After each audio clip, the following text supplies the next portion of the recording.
It's time for the Douglas Coleman Show. Mr. Smooth and Savvy is joined by guests from all walks of life. From the entertainment industry to authors to political and social commentators. The famous and not so famous. The controversial and the light and fluffy. We have it all. Now, here is Douglas Coleman.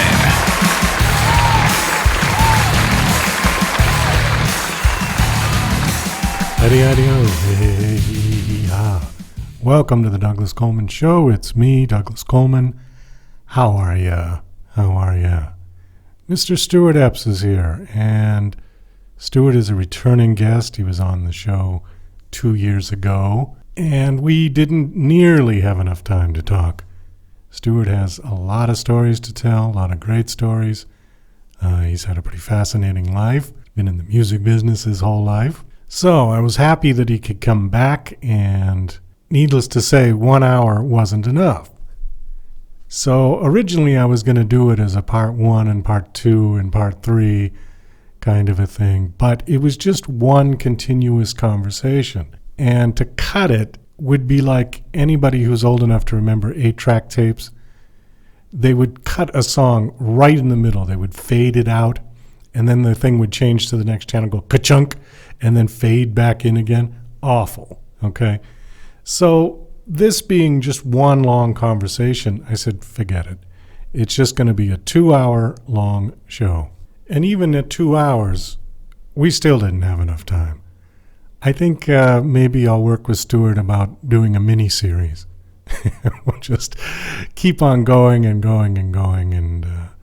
we can rack up 20 hours worth of recordings, and that could be the show for the rest of my life. Anyways, as a footnote, Stuart has produced 4 of my songs, and one of them that I use for the outro of my show, All the Way on Love, was the 3rd song he produced of mine. We usually only do like a 30-second bit of it, but I thought since Stuart is the guest tonight, I would just run the whole song. So please stay tuned at the end of the show for the entire All the Way on Love. And if you want to download it, you can get it on iTunes and TuneCore and all those places, Spotify if you want to stream it. We will be right back with Stuart Epps. Hi there, this is Stuart Epps from the UK, record producer, engineer. You might have heard of me. I've worked with artists from Elton John to Led Zeppelin to Bad Company, Twisted Sister, Robbie Williams, Oasis, many great bands and artists in the past and the present and hopefully in the future. But you can work with me as well. You know, all you got to do is get in touch with me on eppsmusicproductions.com. That's EWPSproductionsmusic.com. And I can help you with your productions and with your recordings. A lot of people do home recordings now, which you can only take so far. Maybe they need a bit of professional help. So get in touch with me and we can sort it out. And thanks for Douglas Coleman for giving me the spot. Thanks a lot. Cheers, bye.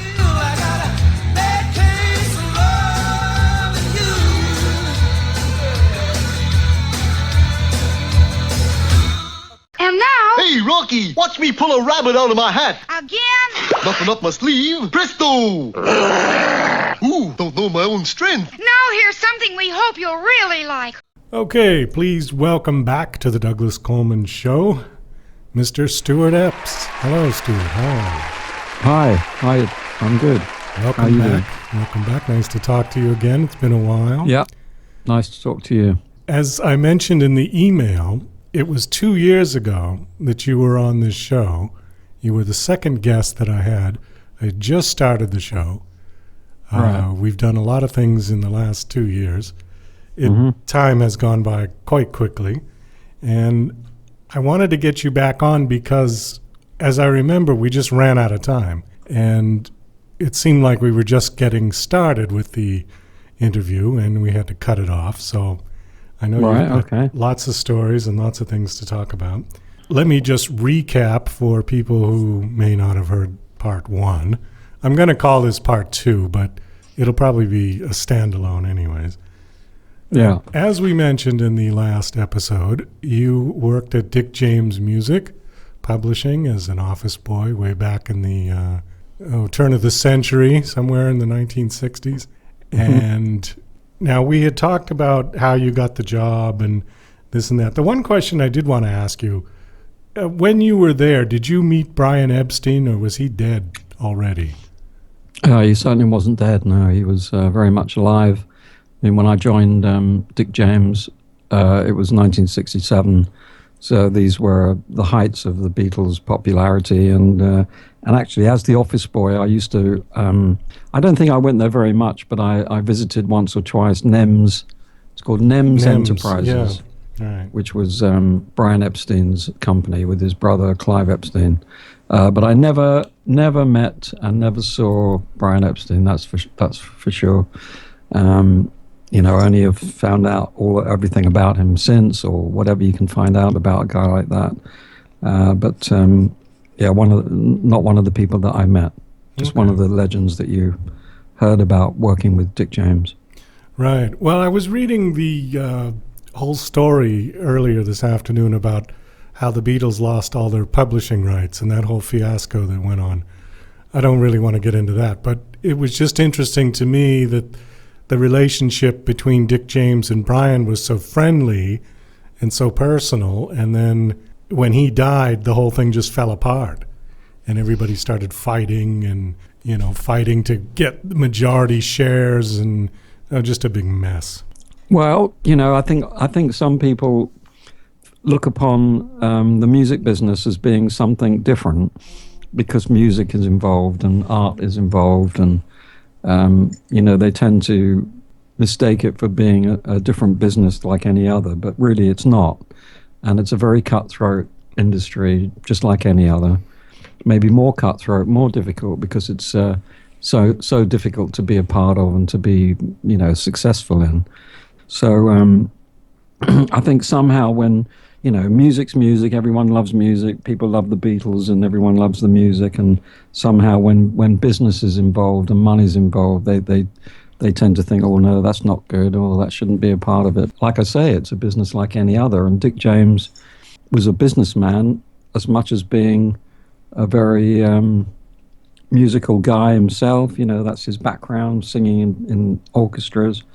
But, he's a businessman first and foremost. That's what he decided to be in. And I should think the same with Brian Epstein, although I never met him. I'm sure he was a very passionate music guy as well, and a clever music guy to recognize the talent that the Beatles had. But one way or another, they're still businessmen in the same way as George Martin was, I'm sure. So it's always been a difficult mixture when you're mixing business with music. Yeah, and getting the music business. And these days, with everybody DIY, you sort of have to do the whole thing. As an indie artist, you've got to not only write the songs and record them and sing them or whatever you do, but then you've got to get yourself out there on social media and promote yourself and do the whole business end. It's not quite as separate as it was probably back in those days, when if you got a band together and you made some sort of success, generally you would have a manager that would take care of the business end and you could concentrate on the music. That's right. Well, what you're saying is right. At the same time, I've just been actually with a great friend of mine, Paul Bacon, who every weekend puts on a wig and dresses up as Elton John, and is probably the most amazing Elton John tribute. I manage him now, and we've just been together, and actually I was just telling him, because he knows a lot about Elton, but whenever we're together I fill him in on the bits that he doesn't know about.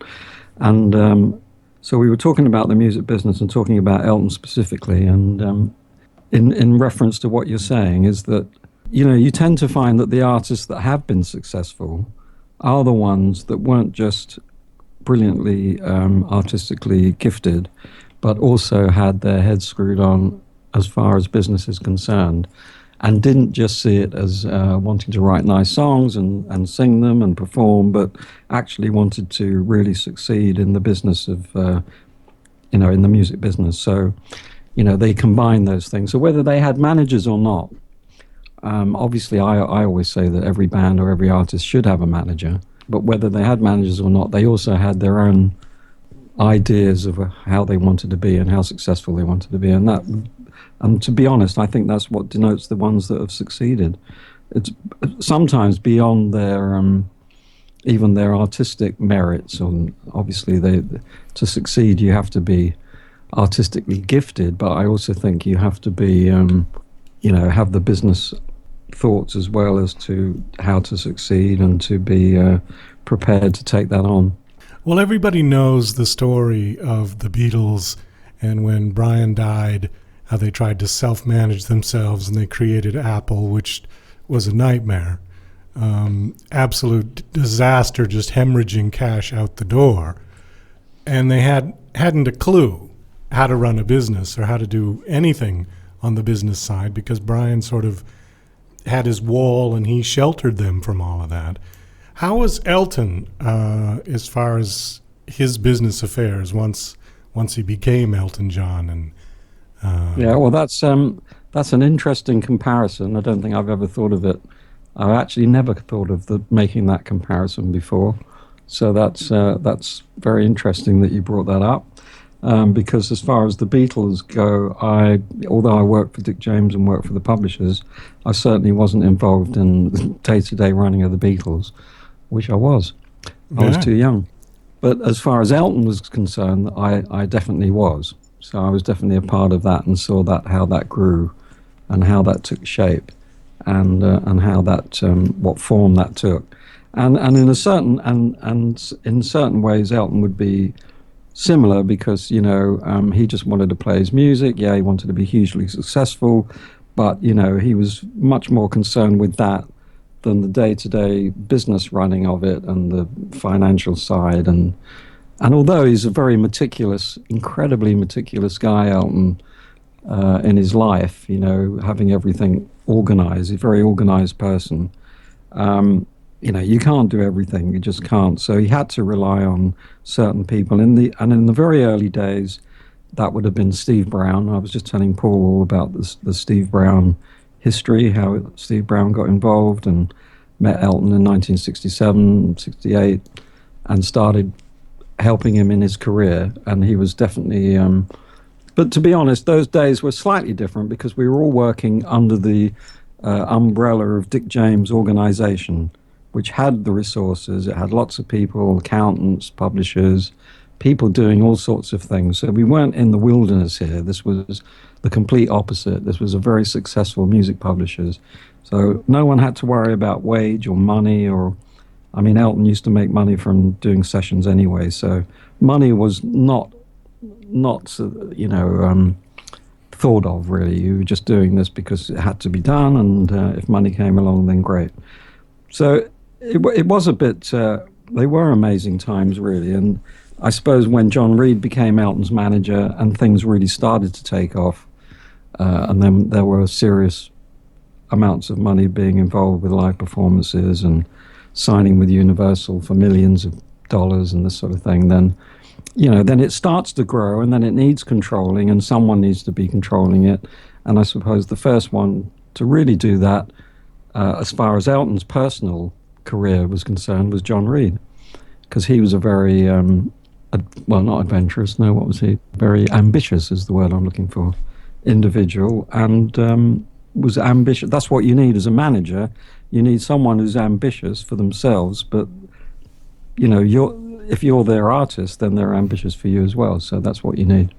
And I suppose the same with the Beatles, that they were lucky to find Brian Epstein, who was ambitious for himself, but was also ambitious for the Beatles and wanted to make money for himself. But he was only going to make money for himself if he was making money for the Beatles. And that's the manager-artist relationship. And that's the perfect relationship, really. It's got to be a very close one. And I know you said well, when the Beatles, after Brian died and they were a bit in the wilderness, didn't know what to do, and then they formed Apple. But it was, to be, growing up in those times, we just thought it was brilliant that, the Beatles, now they'd made all this money, and now they wanted to, in a similar way that Elton wanted to start Rocket Records, they wanted to put something back, and start their own company. And whereas they'd been led and pretty much told what to do as far as the Beatles were concerned by by EMI and all the executives at EMI. Now they had their own resources, wealthy guys. They've already established themselves as the biggest band in the world, and now they want to give something back, and they still love music, so they want to sign their own artists. So in a way, it's a similarity with the Beatles. I mean, on a much smaller scale with Elton starting Rocket Records, because Apple, when it started, was, it was big news. It was massive news. The Beatles are doing this. Everything the Beatles did was big news. And whether they were succeeding or failing, or I don't remember actually us ever thinking that Apple was a big failure. I mean, wow, they signed James Taylor as one of the best artists I've ever heard in the last 50 years. I mean, they found him, they discovered him. Right. I mean, well, certainly the idea of Apple was a great idea, and it was a new idea for the time. But it was, in the same way as Rocket was one of the first independent record companies after Apple, then it was a new thing for bands or any artist to start their own label, to sort of go, because it's only, I mean, it is a long time now. We're talking about 40 years, which is a long time. But prior to then, you just had huge organizations that were just in control. And, right. The directors and the owners of those labels would tell everyone what to do. And when you're an artist, and when you're someone who likes to have things the way they like to have them, really, then at some point you want control over your own destiny and what happens with what you do. So you can really only do that once you become successful. And I suppose, you mentioned it really, is that nowadays with the internet, everyone can be a little their own boss of their own career and their own destiny, as far as what they record, as far as what they release, as far as the videos they put out. Now, whether that's a good thing or not, I'm not so sure. Sometimes groups of people who have been doing this, professional people, get together and they're doing it because they want to be successful. Maybe they have a better handle on it, or maybe you get better results than when everyone and his aunties can sort of do all this themselves, Well, it's a double-edged sword, I think, with the technology. It's good in some ways, but in other ways, it's saturated the market to the point where how do you find the good music when there's just so much of it out there? The problem is that you can take it to a certain point. If you look at some of the really good indie bands, like on Digital Tour Bus, or some of the ones that promote bands that are working, that are touring, they might have 500,000, 600,000 Twitter followers. They've got tour dates all over the country in the United States. Seemingly they're making a living. They've got CDs out that are on Amazon and whatever. But then you look at the people that are signed to major labels, who have millions of followers, and anytime they put a video out, it gets 1.2 billion views on YouTube. There's still a big gap between the really good indies and the major labels. Now, I know the major labels have lost a lot of ground thanks to the internet. They don't control the whole ball of wax anymore. But they still have a lot of power when it comes to the promotion. They still can get their artists on the front page of iTunes, where an indie really can't do that. That's right. Anyways, going back to Elton, I was curious. Now, you toured with Elton, and on the last show we talked about how you met John Lennon and how John actually was in Elton's entourage for a few days during that famous concert at Madison Square Garden. I got to tell you a story about that. I was at that concert on the Friday, the day after. The day after John Lennon came out. He came out on Thanksgiving Day. What do you mean? What was Elton there for more than one day then, are you saying? There was two shows. There was the Thanksgiving show, and there was the Friday show. No, Thanksgiving is always a Thursday in the United States. And I was 12 years old And it was the very first concert I ever went to. And I just thought I'd throw that in because... Yeah, I didn't know that. I didn't know you were so young. Yeah, were you there on the Friday show? Well, I must have been. Yeah, you just don't remember. I mean, if I was there for if Kiki D was the support on the second night, then I was there for both nights. But she must have been because... John came out on the Thursday. We were on tour with him. Right, John played on the Thanksgiving show. Yeah. And when we found out that John Lennon was there the night before, we were pissed. Oh, of course, you would have been. Go ahead. It's historical. It's a historic event now. At the time, I was on tour I was looking after Kiki D and Kiki D's band, and we were on this 3 months, probably pretty close to 3 months tour, supporting Elton. I've already been on tour with Elton and worked with him all these years, and now I was at Rocket, looking after Kiki D, and he asked her to be on this tour, and obviously, wow, that was just amazing to be asked to do this tour. And let alone, we come to play at Madison Square Gardens, and then John Lennon, Elton says John's going to be, traveling with us for a couple of days, and then we're going to do the gig with him. And yeah, it was an amazing. But I mean, to be honest, in those days, a lot of things were pretty amazing. Used to happen, seemed to happen regularly, really, to do with Elton and to do with those times. But I really don't. I mean, I remember the gig. I remember Madison Square Gardens very clearly. But I don't remember that we were then there. Well, probably I wouldn't remember the next night, because then the next night and then the next night and the next night would just be all one night. Like they were, when you're touring for night after night. I mean, Paul, the ultimate Elton tribute that I'm just talking to you about, has just been in India actually touring, and they did 2 weeks. And he was saying, wow, they're all exhausted and it's hard work and you have to get up for... I mean, we used to do this for 3 months. I used to look at the tour itineraries sitting on the plane next to Elton and I think, I don't know how I'm going to do this. And I didn't have to do much. It was hard. It's hard work being a rock star. That's a great segue to my next question. You did tour with Elton. How many times did you tour with him? Well, I think I did 2 tours before the 74 tour.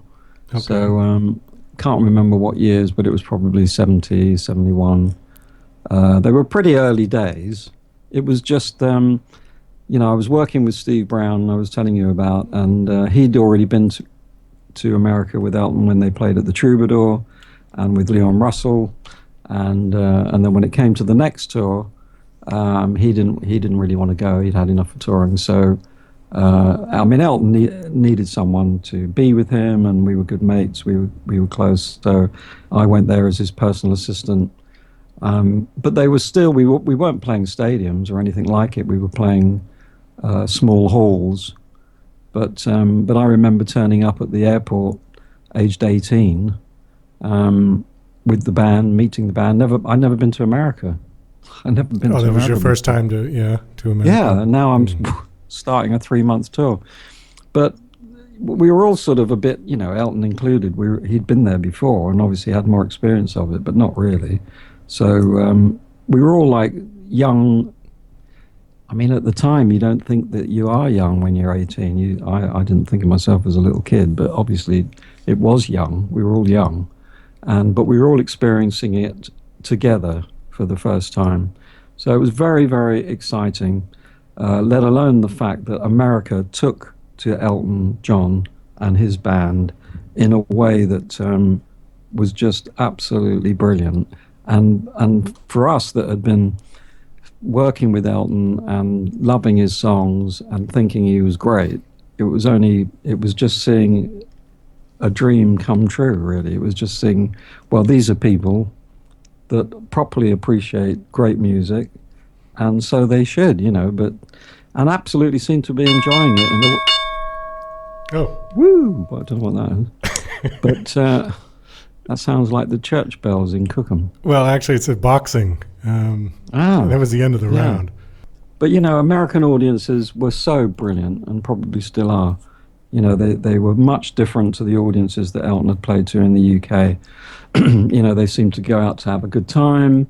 They just went wild for his music, and it was a great experience. It was nothing like work at all. So that's why, whether it was 3 months or 2 weeks or whatever it was, or 6 months, it was always and it was enjoyable. I mean, touring was flying and hanging around and waiting about, but whenever we would do the gigs, those early gigs, because it was new ground. I mean, Elton would go on stage pretty much unknown, and by the end of the show, everyone was on their feet screaming and going nuts. And he wouldn't leave the stage until they were doing that. And it was just an incredible thing to watch this this guy that you thought was great, and the band that you thought was great. Actually, it was now happening in this room before your eyes, really. Now, how many Holiday Inns did you stay in? Well, hundreds. I used to... They're from the song, yeah. Keys. I used to always collect the keys. You know, it didn't matter if you gave the keys back. I don't know. We used to do stupid things. So I used to collect all the keys from the hotels. I had bunches of hundreds of keys, and I'd always write back to my parents. I'd send a postcard from every hotel. You know, it's crazy now to think of it, but it was just it was a unique experience, and it was part of my growing up, except that it was very different to most people's growing up. You know, to be touring the States in a connected with a rock band. Oh, sure. Now, in those days, that was his early band. That was just Dee and Nigel, right? That was before right. Davey. Yeah, that's right. Well, you know, that's another one of my stories, really, is that in the studio, Elton had been working with Roger Pope and a band called The Mirage, which had Dee Murray as the bass player. But it was, I don't know, Elton said, well, you know, we knew that he was going to America, that he was going to do some gigs there, and they started rehearsing. They were going to start rehearsals at Dick James Music. And I just went up to see how it was going, and I can remember it like it was yesterday, walking into the studio, and there's Elton sitting on the piano. There's an little upright piano there, and then there was this massive drum kit, huge drum kit filling the room, and there was Nigel Olsson sitting behind it, who I hadn't really seen. I don't think he'd really played with Elton up until that point. He wasn't on Empty Sky, he wasn't on those early records, so he was in a band called Plastic Penny that was signed to Dick James. And I'd seen him around. He was a great-looking guy, long black hair, and everyone knew he had this big drum kit. And then there was Dee Murray, who obviously we knew was the bass player, great bass player. So then I was looking around for Caleb, for the guitar, and I'm looking around. It's only a small room. I knew that I could see he wasn't in there. And I'm thinking, well, where's Caleb? And I mean, I remember Elton saying, "Oh, he's not in this band." And I thought, well, that's not going to be very good, is it? How can you have a band without a guitarist? That's really crazy. Anyway, they started playing and started rehearsing, and this was no ordinary three-piece band. I'd never heard anything quite like this. Elton was, it wasn't a great sound. I don't know whether it was even mic'd up, but basically they were playing the songs from the Elton John album, 60 Years On, and Take Me to the Pilot, but they were playing them very differently arranged. You know, Gus talks about this on videos, and various people talk about this, that they decided to arrange these songs, and Elton was arranging these songs that had been recorded with quite a big rhythm section, but he was now going to play them live with this three-piece, and with Nigel with the big drum kit, and then Dee Murray was playing chords on the bass. He was playing a very different bass parts, and you know, there was a reason why Caleb wasn't there, because basically, there's the chances of Elton John or Caleb listening to this program are a little bit slim, aren't they? Probably. So we can say what we like, basically. And the fact is that Caleb Quay had probably a bigger ego than Elton at the time. I don't know whether he'd admit to that now or not, but he did, because Caleb was this incredible musician. You know, the closest thing to Jimi Hendrix we'd heard as far as guitaring. I mean, he was Elton's first producer. Very, very musically bright.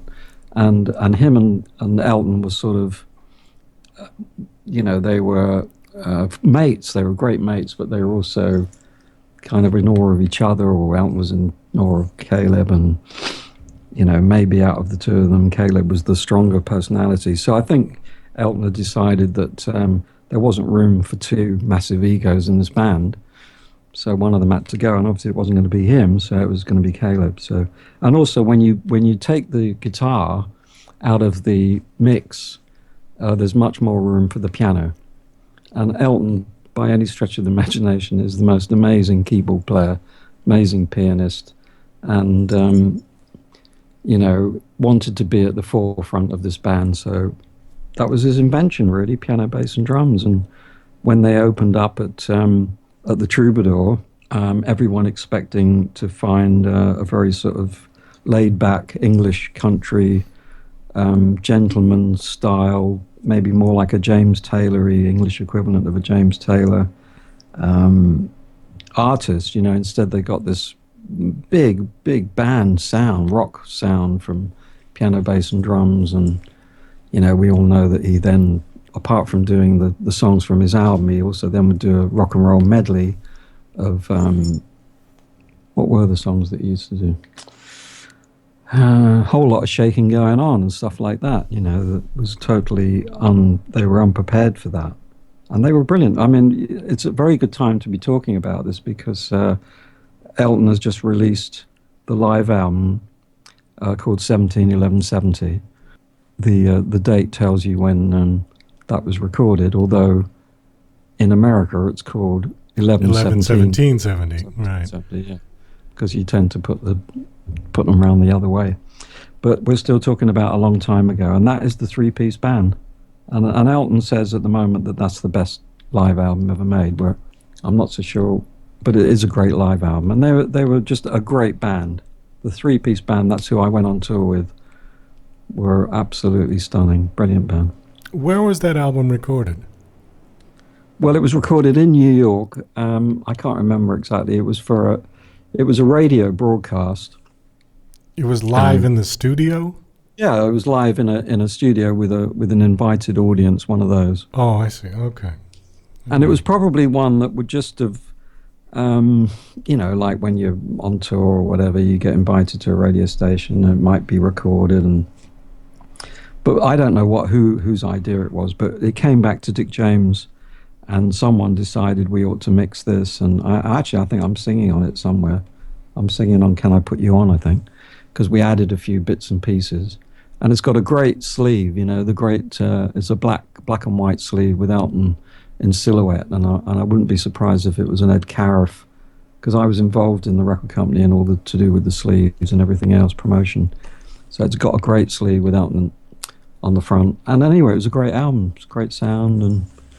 And you mentioned, obviously, Davey. Well, the three-piece was going for quite a long time, and everything was going great. But Davey Johnston had been on Madden Across the Water, and everyone got on with Davey, thought he was a great guy, and he contributed great acoustic guitar on those albums.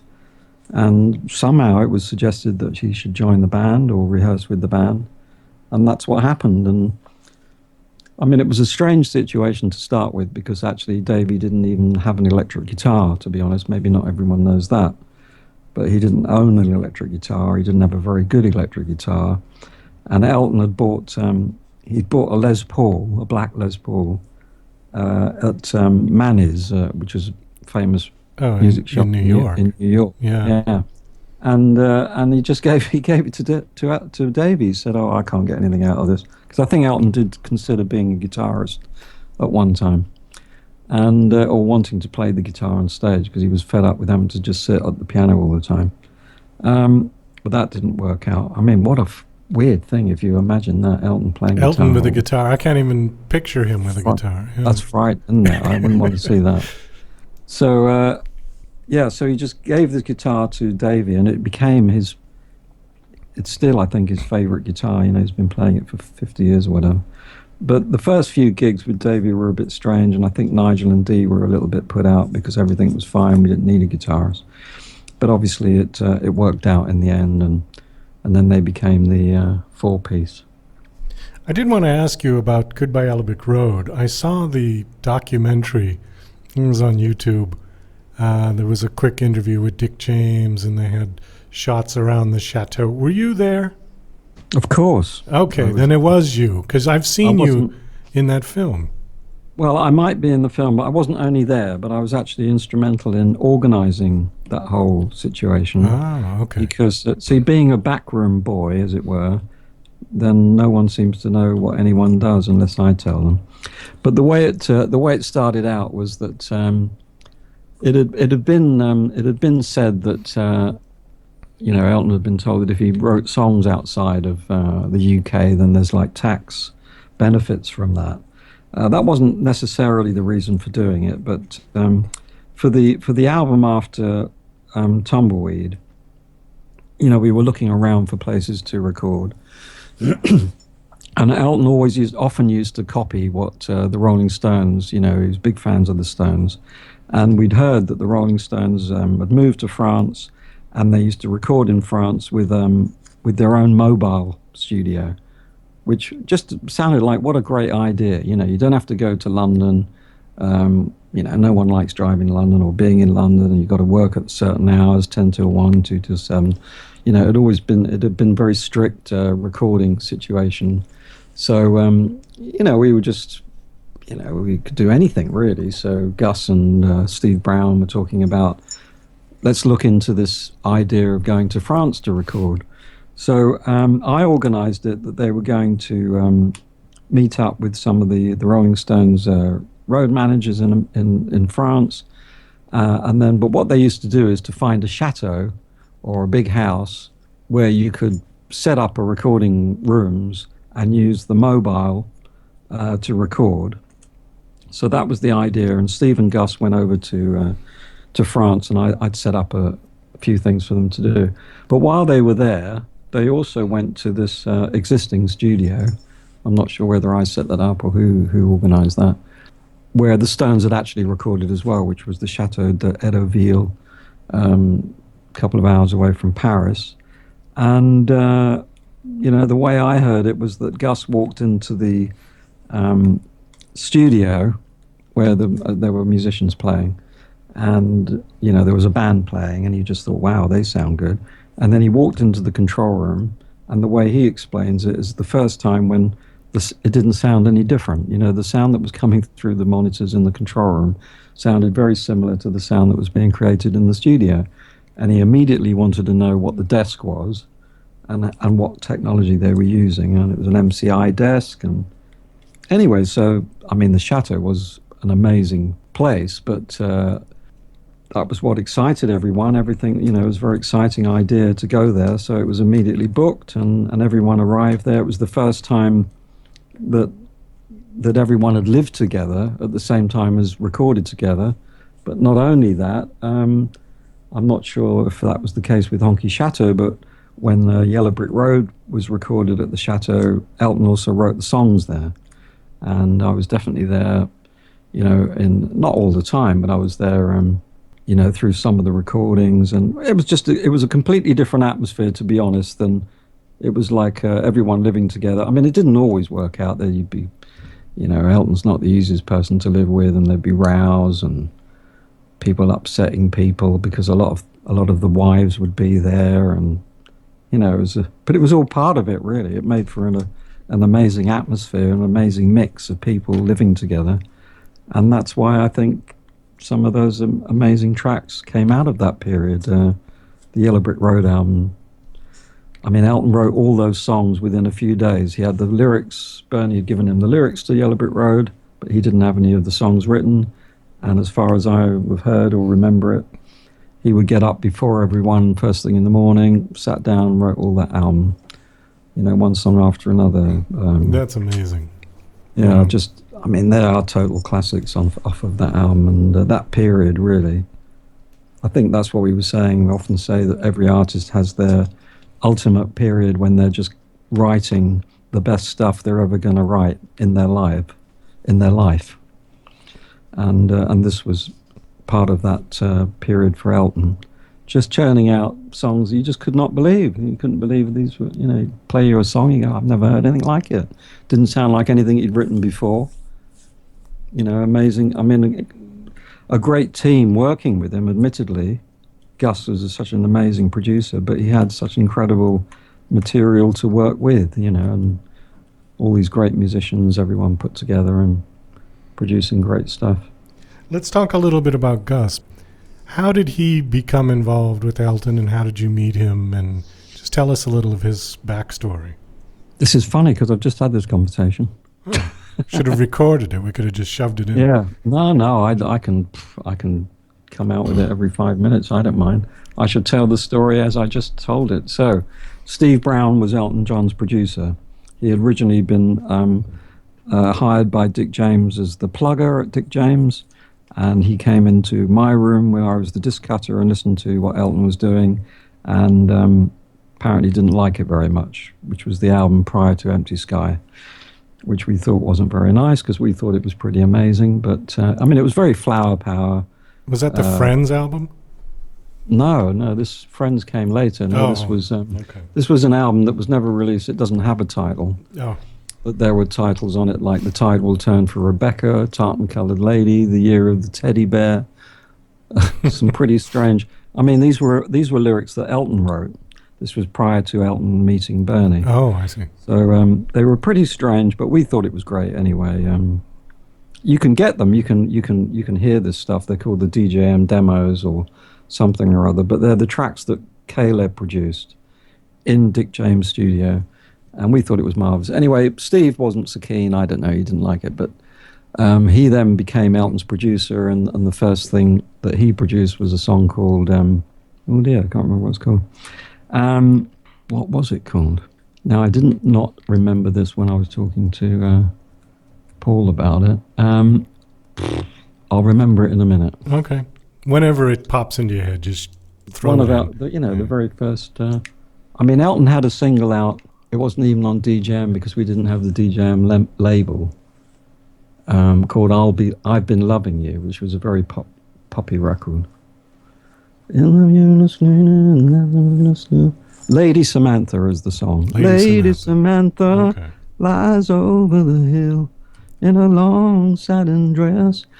It was a brilliant record, brilliant song, brilliantly produced by Steve at the DJM studios, which had very limited, technology really. But anyway, so, didn't like Steve to start with because he didn't like all the stuff that we'd been recording. But we had to say that Lady Samantha was a great record, and it got great reviews. It got a lot of play on the radio, and followed it up with It's Me That You Need, that was also pretty good. And then he went in the studio and did Empty Sky, which was totally brilliant, absolutely brilliant, with Roger Pope on drums and Caleb on guitar. Very adventurous. A folky album, really, but very adventurous for the time. And so Steve Brown was now our favorite guy. The sleeve was brilliantly done by David Larkham, and Steve was handling the whole thing now. And we started DJM label. Hookfoot were one of the bands on the label, but there were other bands, but Elton was the focus, really. So everything was taking off, and we went to Olympic Studios to record the next album, where the Stones recorded again, amazing studio in London. Yeah, I've heard of that. And, we started, I can remember the sessions. It was the first time Elton got stoned. As I say, he's not listening, so it won't matter. But we tried to get him stoned. We were all getting stoned, and he just didn't smoke cigarettes, so he couldn't get into it. But we managed to get him stoned. And we just had the best time there. Everyone had a great time. We did Take Me to the Pilot, which admittedly had a 3-minute guitar solo in it, but by Caleb, which we just thought was wonderful. We might have done Border Song. We did about 3 or 4 songs. Anyway, thought everything was great. Steve Brown didn't like it. He didn't think it was good enough. He didn't think it did the songs justice. Steve always wanted what was just best for Elton. He had very particular taste, Steve, and he didn't think this was good enough. So between him and Elton, they decided to find another producer. This wasn't done, in some sort of animosity to Steve. He was part of this, and I was now Steve Brown's assistant. So whatever he thought was a good idea. Anyway, they went to several producers. Denny Cordell, I know, was one of them. Probably went to George Martin, but no one was interested initially at all. Elton wasn't well known, and the people they were going to just weren't interested. Anyway, Steve had knew a guy called Tony Hall, who was a manager. Tony Hall managed an arranger called Paul Buckmaster. So Steve had a meeting with Paul, probably a lunch or a dinner. Paul Buckmaster, as we know, this very charismatic, amazing-looking arranger. And because, Steve thought it was important that they got a proper string arranger for these new songs that Elton had written, which we all had piano demos of, which were amazing anyway, 60 years on. What's the other songs on the album? Greatest Discovery, they're all these very different, almost classical songs that Elton was now writing for this next album. In this conversation, Paul Buckmaster said, well, who's the producer for the album? And Steve said, well, we haven't found anyone yet.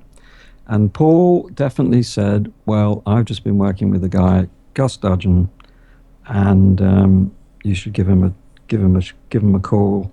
He obviously told Steve that Gus had produced the Space Oddity single, and apart from doing that, he also did mad things like the Bonzo Dog Doodah Band, and obviously Steve thought, wow, sounds like a bit of a character. And I guess I was working as Steve's assistant, but I can't remember exactly everything that used to go on, but one way or another, Steve must have met Gus. They obviously got on, and then the meeting was set up between Steve and Bernie and Gus and Elton, and I would have been setting that up. I wasn't at the meeting, but one funny thing that did happen was that as Gus walked into the room, he immediately went up to Bernie and said, wow, I love your songs, your voice is great and everything's marvelous. And Elton's standing there going, why is he talking to him? Why is he focusing on him? And actually Gus assumed that Bernie was the singer because he was the better looking, he had the long hair, obviously he's the singer, and this other little chubby bloke on the wall, I hope he's not listening now, Elton, actually. Must be the lyricist. Lyricists weren't necessarily the most charismatic in the team. Anyway, obviously he got that wrong, and he found out later that he got the wrong bloke. I've done the same, actually. You often find that the guy that you think is the lead singer in the band, when all the band arrive, turns out to be the drummer or something, and then the weirdo, maybe strange, slightly weird-looking chap who's sitting in the corner, then you find out, oh no, he's the lead singer. He's the lead singer, yeah. Oh no! But anyway, this was the beginning of this team that featured Elton, Bernie, Steve Brown, Paul Buckmaster, and Gus Dudgeon. That is the main team, and that is the team that went on to produce the Elton John album and arrange the Elton John album and many more albums after that. Probably the best period of Elton's recording career.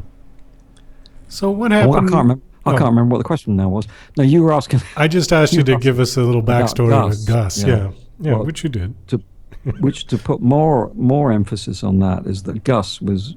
We'd met some pretty weird guys. We'd met Elton, pretty flamboyant, off the wall, eccentric guy, but Gus just surpassed anything any of us had seen.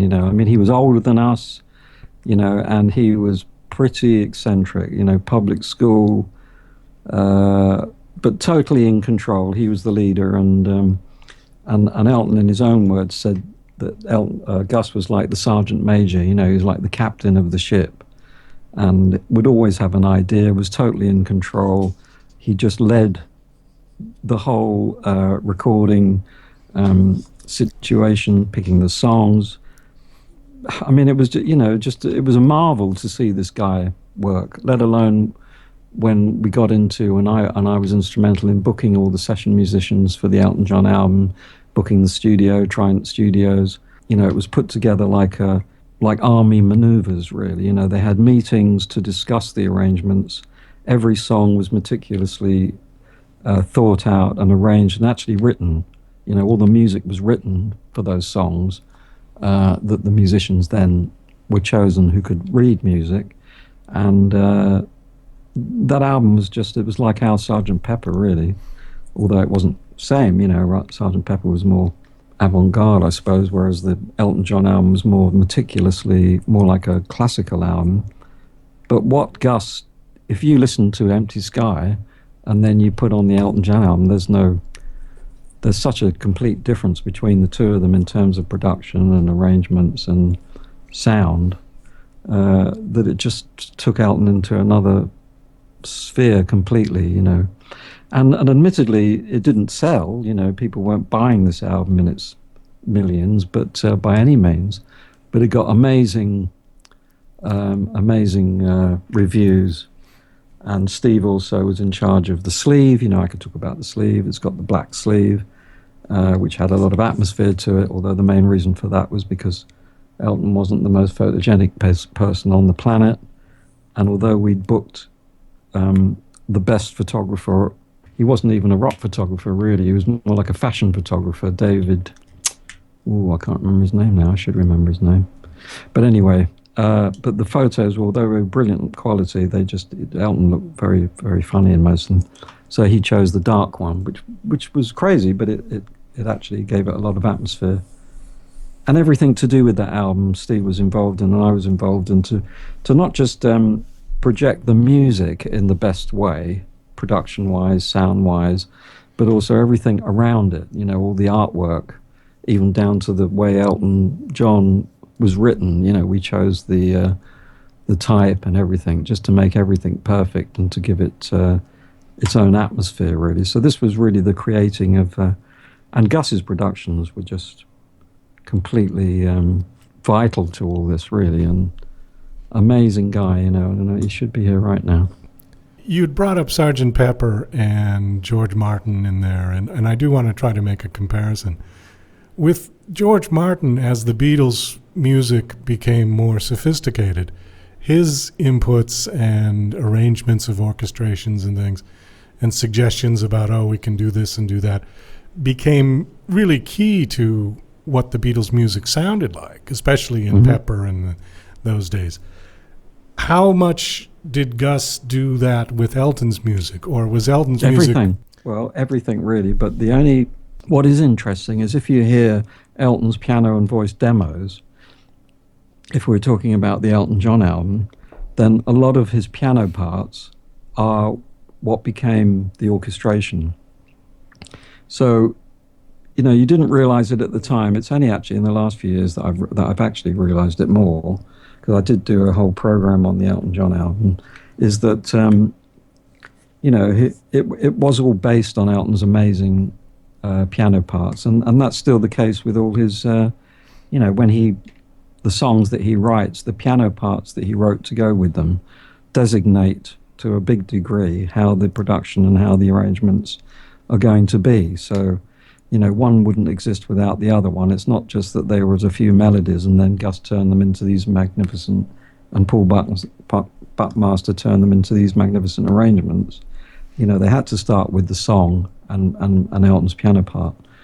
But it was just a great, you know, it's like the Beatles in a way that, you know, the Beatles existed because of the four parties, personalities and people that were involved, you know, and individually they just wouldn't have, and didn't create quite the same. You know, you sometimes need a group of people to produce marvels like that. And I think that's definitely, well, obviously we know it's the same with the Beatles, with McCartney and with Lennon and McCartney producing all those great songs.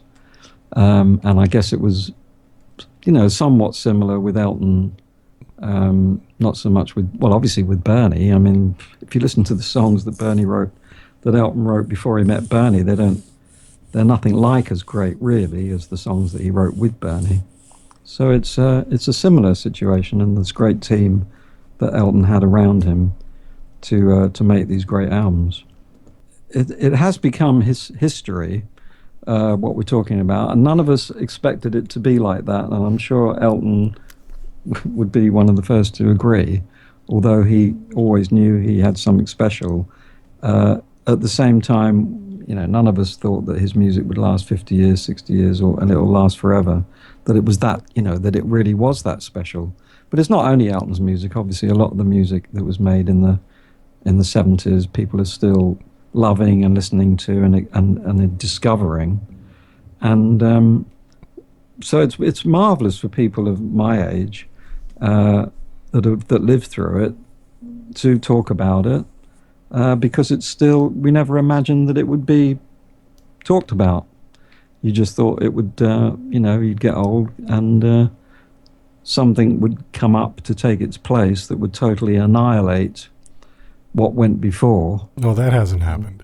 And that hasn't happened. No. Thank well, which is a miracle for us. I don't think it's not, when you think about it, it's not the greatest thing. It should have come up. Something should have come up to, like it used to in the 60s and the 70s. Another band would go and that would just obliterate what went before pretty much.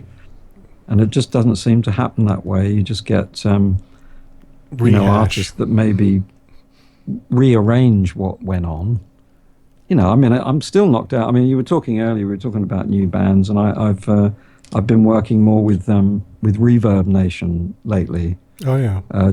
Doing competitions with them, and it's scary, really. Actually, going through, I get sent about 1,500 bands and artists, and of course, there's some in there that aren't so great, but actually, the majority of it is really, really high standard. Mainly from America. I got to say that still, it seems to me the best music seems to come from America, I think. Because traditionally, people seem to try harder there and have a more of a handle or caring about what went before and just want to make it better, but not by obliterating what went before. So, I know we have great artists in the UK as well, but I'm probably a sucker for bands anyway, and some of the bands that I've been hearing on Reverb Nation, who they're in their own towns, gigging in the local bars and clubs and somehow making it keeping it alive. And there's a lot of them. They're doing good stuff. Well, it's nice to hear that there are still bands, because when you listen to the top 40 these days, I don't hear any real instruments anymore. No. It's all computer processed. They don't seem to, well, they don't make it into the charts, really. But I suppose the good thing is that with the internet and with the possibilities, as you were talking about, then it's more possible now for indie bands and indie artists to make some sort of a living. Maybe they can't make it a complete living by just doing music. They've got to do something else as well. But, live music is bigger than it's ever been, which is also surprising, because that was never going to happen. Electronic music was going to take over, and it would be more impossible or less likely that people would be playing live, singing live. So it's not all doom and gloom by any means. There's still people obviously want to see live bands, live artists, and that keeps it alive for them. And like you say, you can take control of your own career. You can put things out on YouTube. I think the thing that hasn't really changed is that you still got to be extraordinarily gifted, and you've got to be very good to make an impact. Maybe it's more difficult now than it was because everyone's doing it, but it was never easy. It's never been easy to have a hit record or be successful. So I'm not sure that it's any more difficult or any easier now, really. But I think if you could say that there's just more people that are able to do it. Let's face it, you've got the technology that allows people to make records in their own home. And distribute them. And distribute them and do, so that's got to be good, really. It used to be an industry just for the few. You couldn't record unless you went to a professional studio. You couldn't record unless you had an engineer or a producer and an arranger. You had to book all these people, and now pretty much anyone can do it.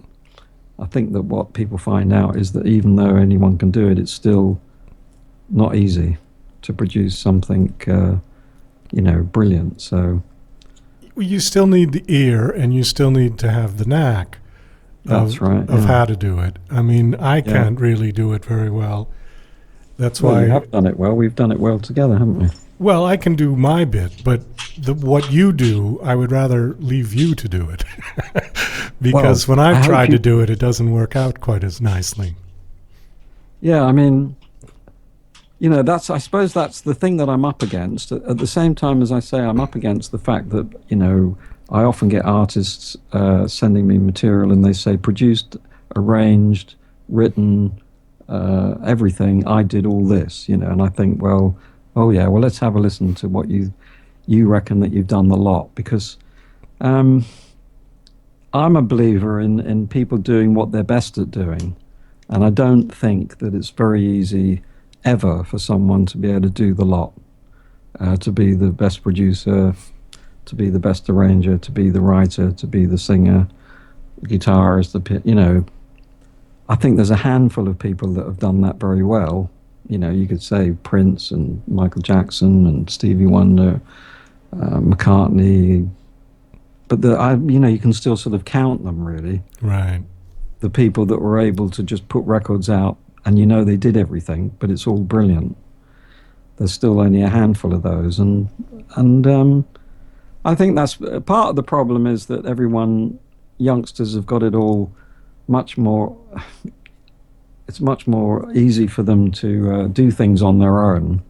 So maybe that's why, sometimes the music isn't as adventurous and as dangerous as it used to be. That's not easy to say that, but because that's what it was. It was dangerous, because you get people in the studio, bands fighting most of the time, one person fighting against the other to get their ideas across. And I think Lennon and McCartney is the perfect example, really, of two such ambitious guys. You couldn't get two more ambitious guys kind of fighting, although they were mates. I'll get better than you, I'll get a better part. You can come up with that, but then my part will be better. And you get this fight between them, which results in these incredible songs. Right. I mean, they were always trying to one-up each other, but it was a healthy competition. Absolutely were. For a while. I don't think, I don't think we really realise, how much competition there was in that band. You only get a glimpse of it.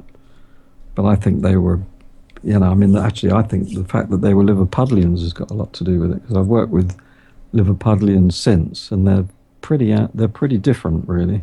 They're a very ambitious lot. Something to do with their history of where that place exists. It was on the ships coming in and seafarers and all this sort of stuff. I don't know. It's got something to do with their history, I think. So they came from, and Northerners have that, people from the north of Britain or England have that more ambitious streak, that they want to succeed beyond what Londoners seem to, because they're already in the big city. But like with Oasis coming from Manchester and the Beatles coming from Liverpool, they want to succeed in London and then the world. Let's face it, the Beatles were only kids, weren't they? They were 18. Yeah. They were kids. They had some amazing luck, incredible luck when you think about it, to come down to London from Liverpool and get the opportunity to work in the best studio on the planet, probably at that time. To work at Abbey Road with all these scientists. How did they get that opportunity as kids? Unbelievable, really.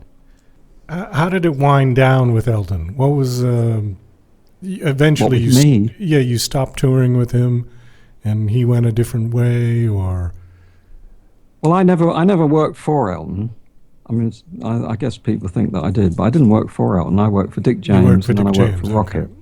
So exactly how it happened, it's a good story, actually. I say it's a good story, and maybe I should have carried on working with him. But anyway, I was working at Rocket Records. I was 21, 22, and I'd been on this 1974 tour that we were talking about with John Lennon. I was 22. I was coming up to 23. I actually was 23.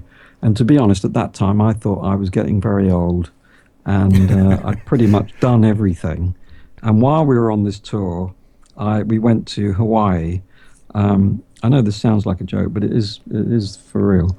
We stopped off at Hawaii because he was going to do one gig in Hawaii, and then we were going to have a bit of a holiday, which was incredible. We were on Maui, and anyway, I fell in love. I met this Clive and my mate Clive Franks, Elton sound guy. We went to the Maui Bell, which I think still exists in Maui, and I met this girl there, and next minute we're in the sea, and I'm falling in love anyway. And she lived in an ice cream van on Maui. She wasn't from Maui. She must have been America. Because there's a lot of Americans, that sort of hippies, that had gone to Maui and just stayed there. And, there was, magic mushrooms, and everyone was very stoned. And lots of marijuana beautiful there. Yeah. magic mushrooms and hash and everything else. So anyway, I met this woman there, and I fell in love, and I thought, this is it. After this tour, I'm coming back here. I'm going to move in with her in her ice cream van in the middle of nowhere, because I've had enough of the music business. You know, it was a heavy tour, this 74 tour. So so when I got back, I thought, well, I'm going to leave. And also, Steve Brown had already left, and I wasn't getting on with John Reid, that's for sure. And as it turned out, Elton wanted some of Kiki's band for his band, because they were about to do the Blue Moose album. Elton wanted to make the supergroup with Caleb Quay and Roger Pope. He was going to he did fire Nigel Olsson and Dee Murray, so these were heavy times, really, especially for those two. You know, the world came to an end when that happened for them. So it was all, I don't know, it was all changing. I thought, well, this is it, I'm off. So I thought I was going to take Elton out for a meal, but I never got to do that.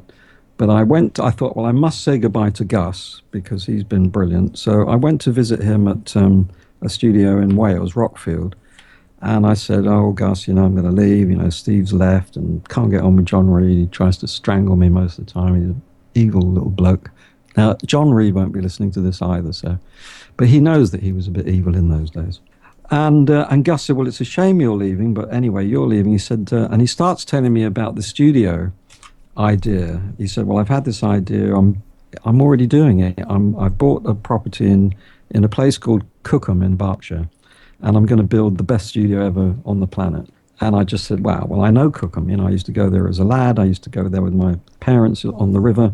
And, when Gus was explaining something, pictures come in your head. I mean, he was amazing at explaining everything in detail. And he just said, it's an incredible place. It's an old mill. And going to build the ultimate studio, the studio that I've always wanted.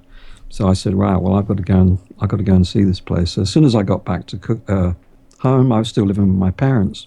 I drove out to Cookham, and I always remember, because he explained all these, how you get there and the turning and this and that. And it was a bit of a magical, I had a great little sports car. It was a bit of a magical drive. And eventually to go down Mill Lane, and then he said, you'll come across this old mill. And I drove in and got out the car, and it was very peaceful, and I don't know whether the sun was shining, but anyway, it was all a bit good. And at the same time, it was all broken down house. I didn't go in the house, but I could see it was a great property. Anyway, had another meeting with Gus. He said, look, come and work with me. We're going to build this great studio. So, brilliant idea. I wrote to the woman in Hawaii. I said, I'm very sorry, but won't be coming after all. And I left home and rented a cottage in Cookham and started working for Gus at the Mill Studios. And that's a whole amazing story. We built this incredible studio. 2 years it took to build, and just the most amazing place. And it was a whole new situation for me, working first of all to help build the place, and then starting to work there, actually not initially as the engineer, but as assistant engineer, and helping to run it and sort it all out. And then we started mixing Elton's albums and working with artists that Gus was producing, Voyager and all these sort of different bands. So it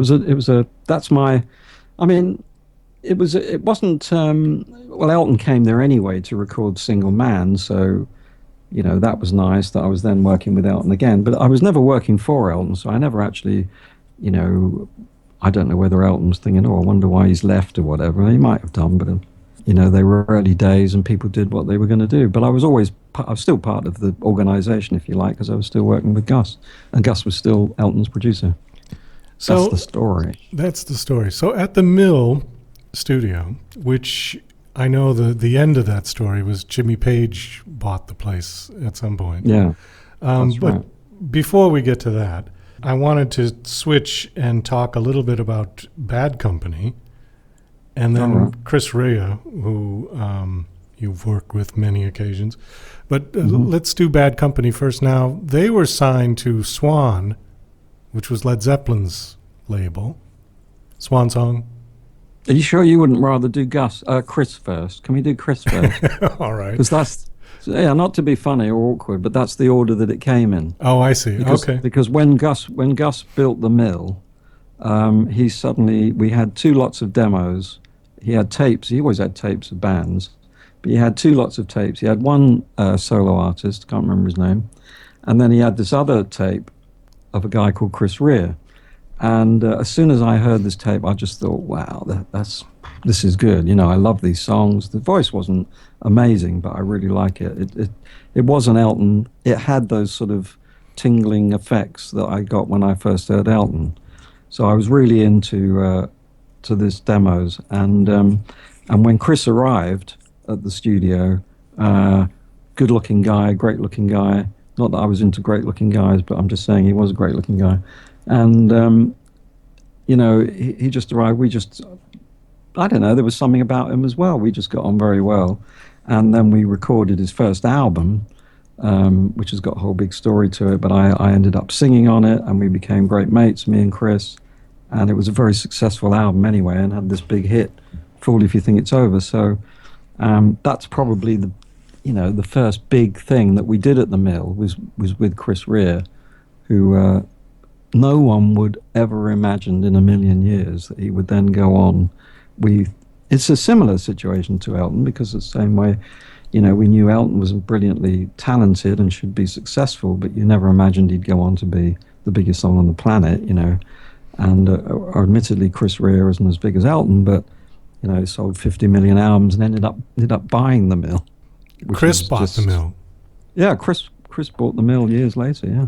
He owned it for more years than anyone owned the mill. This was after Jimmy Page? This was after Jimmy, yeah. Oh, okay. Chris owned the mill for about 10 years, and I worked with him down there as well. Oh, okay. So it's an incredible... So I often say, you know, to have seen Elton's rise to stardom was amazing, but then to have seen it again with Chris, and I toured with Chris in the States, so just seen it happen twice. It was pretty brilliant. The name of that album was Whatever Happened to Benny Santini. That's right, yeah. And now who came up with that? What's the story behind that? That's a good story. You always ask these great questions. It's almost like I've written the questions. But I didn't. Great minds think alike. So the reason for that is, and I love telling that story, that's why I'm so pleased you asked. The head of the record company, which was Magnet Records, Chris Rea reckons that actually he came to Rocket when I was working at Rocket. His manager and they reckon they came to Rocket and play me his demos. Well, it's not true. I didn't listen to his demos, because I'm sure if I had done, I would have said, this guy's great, we got to sign him. But anyway, we always had this running thing. He said, no, I saw you. You were sitting in this big flowery chair. You said my own demos were no good. Anyway, I don't believe that. But Chris got signed. He had a manager, and Chris got signed to Magnet Records. The head of Magnet Records was a chap called Michael Levy, who's like a Dick James, very charismatic, Jewish impresario sort of guy, wants everything his own way and has got big plans for everyone that he signs. He started this record label. Anyway, he liked Chris Rea's music, but he certainly didn't like his name, Chris Rea. I mean, obviously that's not going to be the guy who's going to front this project that I'm putting hundreds of thousands of pounds into. So Michael said that because Chris comes from Italian background, and because I told you look very pop-orientated, long flowing blonde hair, he came up with this name, Benny Santini. Benny Santini, you know. Chris, you're going to be called Benny Santini. Right, well, you can imagine, because if you know Chris at all, what he said to that. Yeah, I can imagine what he said to that. Had a lot of swear words connected with it. You can go and stick that wherever you like. Because Chris was very basic when it came to stuff like that, from Middlesbrough, and basically there's no way that he was going to do that. So one way or another, that's it. I'm going to be Chris Rea, take it or leave it. So that's why the album was called Whatever Happened to Benny Santini. It was a bit of a tongue-in-cheek... a tongue-in-cheek homage to Benny Santini is an awful name for a rock singer or a singer at all. It sounds like one of those circus, the flying Santinis. It sounds like one of those. Well, what about... Yeah. Well, we can come up with others like that, though. Engelbert Humperdinck. What do you think of that name? I think it's hysterical that was actually a created name. If that had been his birth name, okay. But the fact that somebody thought of that was unbelievable. Well, to be honest, Elton John was a pretty weird name. But it has a nice sound about it. You know, it sounds very grand. You can say that, but when we first went to the States and a John is a toilet, which it isn't in England, I think they all thought it was a really weird name, Elton Toilet. Well, Elton John. Well, a John's a toilet. John is a toilet. Yeah, John's also a name for a procurer of prostitutes. I didn't know that. Yeah. Well, I didn't know that. You say that, you know... A procurer of prostitutes in a toilet. Well, he did very well considering that's what his name means. But, you know, the thing I always say is that that they really... You know, when an artist starts to make a name for themselves, you know, when the music gets out there, the name becomes less and less important, really. And if you think of, well, like we sang, you know, Chris Rea was called Chris Rea, and yet he still sold 50 million albums, became multi-millionaire and incredibly successful, even though people were calling, you know, making jokes saying, has he got a sister called Di and stuff like that, you know, diarrhea. And, you know, with Elton John, the fact that it was a strange name. But, you know, if you think about Eric Clapton, it's not exactly the most charismatic name. But you can't, or Phil Collins, you know, Philip Collins is a very ordinary English name. But once they become sort of somewhat established and you know what they stand for. Well, then it doesn't matter. Yeah. It almost doesn't matter. I mean, I've got a good story, actually, because... you know, it was more in the 60s. There's often programs on TV about this, that it was more in the 60s that people had to change their name to create this different persona, you know, because they wanted to create a different personality, not only with the music, but also personality-wise. And I was lucky enough to work with a guy called Georgie Fame, who, have you heard of Georgie Fame? No, not by that name. Oh, well, he's... brilliant, amazing singer, kind of jazz pop singer from the 60s. And I worked with him with Bill Wyman. But, you know, we all know Georgie Fame, everyone's heard of Georgie Fame in the UK. But anyway, obviously that wasn't his real name. And he was signed to, and I can never remember the guy's name, but the manager, and this manager used to just name people. You know, as they walked in, they'd say their name, and he'd say, well, you know, you look a bit wild. Your name's Martin, right? You're Marty Wilde, you know. Or another guy walked in. You look a bit, I don't know, Billy. What's his name? Billy Fury. You know, they came out with all these names: Billy Fury, Marty Wilde, and you know. So Clive Powell walks in to this guy, and he said, "Well, we can't call you Clive Powell." And he said, "Well, you look a bit like George Formby, and I think you're going to be famous, so we're going to call you Georgie Fame." Anyway, Clive, who became Georgie Fame, never heard of George Formby. I don't know whether you have. But actually, he just assumed that George Formby must be some sort of, you know, James Bond type actor from Hollywood or something. So he sort of thought, all right, well, I'll be Georgie Fame. Anyway, a few years later, he saw this funny little bloke playing. You'll have to look him up to see who I mean. But George Formby was a pretty ugly-looking geezer. But he does look like Georgie Fame. Hopefully Georgie Fame's not listening to this program either, otherwise he won't be very pleased. Oh, I doubt it. Yeah, I doubt it. But you must look out for Georgie Fame. He's an amazing singer, songwriter, yeah. Well, in those days, a lot of people did change their names. In America, I don't know if this was as prevalent in Britain as in America, but people would anglicize their names in America because they didn't want to sound ethnic. People like Dean Martin, who was Dino Martino, and right, you know, Perry Como was some long Italian name, and so a lot of the Italians and the Jews changed their names to very Anglo-Saxon sounding names. Yeah, that was different though. That wasn't the case with. This was just changing name to something more commercially viable. You know, it didn't have anything to do with. You know, nationality, I don't think. I mean, Cliff Richard, what was his name? Should know, but I can't think of it. But anyway, that's not his name. And well, there were lots of them, everyone, and Elton included. Reginald Kenneth Dwight. Yeah, that wouldn't have been a great name. That wouldn't have been Reg Dwight. That wasn't going to happen, was it? No. He was right to change to Elton John. Well, you see, you say it in a very nice American accent there, and it sounds great. But I can promise you that when I used to be working with him, and I'd be in a taxi or something, and something of his would come on the radio, I'd say, "Turn that up." They go, "Why? Who's that?" I say, "It's Elton John." "Elton what? Elton who? What sort of a name is that?" And I'd have to keep You'd have saying, to explain it. Whatever you think of his name, he's going to be big, he's going to be this, going to be that.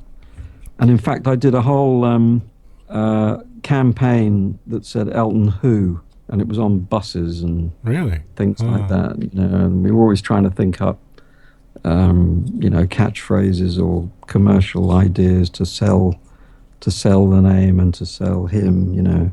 So it's quite funny for me. I still find it funny that everyone on the planet, and when you go to an Elton gig, everyone, I think we're just used to it. We didn't know him as Reg Dwight. And I think, everybody who grew up with his music just said, "Oh, it's Elton John." Yeah. We didn't really think about any double meanings of, of his last name. But actually, you think about it, you think there'd be more people called Elton. I don't think there are. I mean, Elton is like a black name, really, isn't it? It's like a very, it's a bit of a Negro name, I think, isn't it, really? I don't know. I don't know too many black people named. I don't know where he got it from. There was a saxophonist in the band that he was playing in, who was called Elton Dean, and I don't know whether that was his real name, but that's where he got the Elton from, anyway. Well, I know he got the John from Long John Baldrick or something. Yeah, but that's the band that he was in with Long John Baldry. Bluesology. Which can't be his name either, can it? No, I don't think so. I don't know what his name is. It's a good game, figuring out whose name is what. Maybe people should do more of that. Well, who was the guy, the comedian in Britain? Ben Elton? Ben Elton, yeah, there's a Ben Elton. Yeah, I mean, there are people called Elton, but I don't think there's many. I mean, the great one with Elton is, it's a good story, is that he wasn't Elton to us. He was still Reg. I mean, we didn't call him Elton, because Elton was just his stage name. I used to call him Reg. I mean, I'd write down Reg, Reg, we call him Reg. Wouldn't call him Elton. You'd feel really stupid calling him Elton. The records had Elton on them, and that was the artist, but I wouldn't call him Elton. I'd call him Reg. But anyway, what happened was that as time went on, he was becoming Elton John. He was being introduced on stage as Elton John, and he wanted to be Elton John. He didn't want to be Reg Dwight anymore. But what would happen is that, people would get introduced to him and they'd say, "Oh, this is Elton, meet Fred," or something.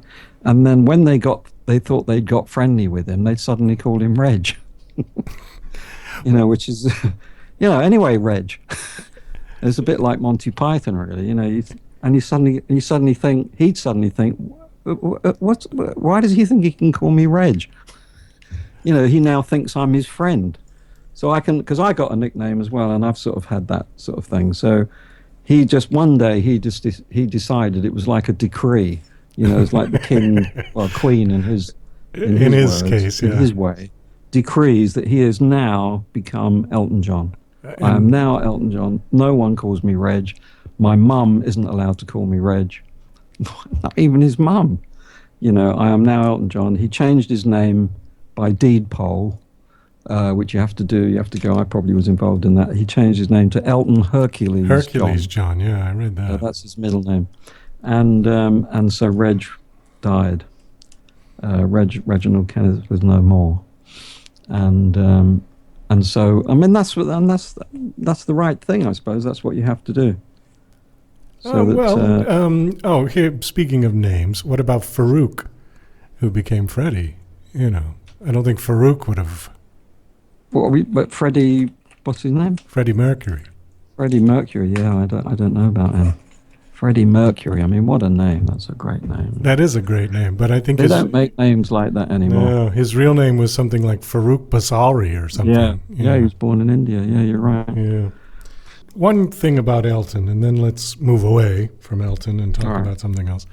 What I was always curious about with Elton is his music was brilliant. We've all agreed to that. And yet he still felt the need to do all of this duck suit and crazy glasses. I mean, he could have come out in a T-shirt and jeans and just done his show, and the music would have been enough to blow everybody away.